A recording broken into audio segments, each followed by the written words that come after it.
It's my second winter here, and it's so different from the last one. And I really hope that spring can come as soon as possible.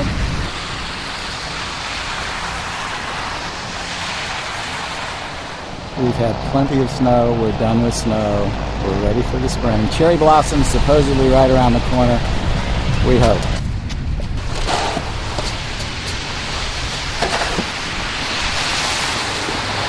I'm ready to ride my bicycle in the warmth.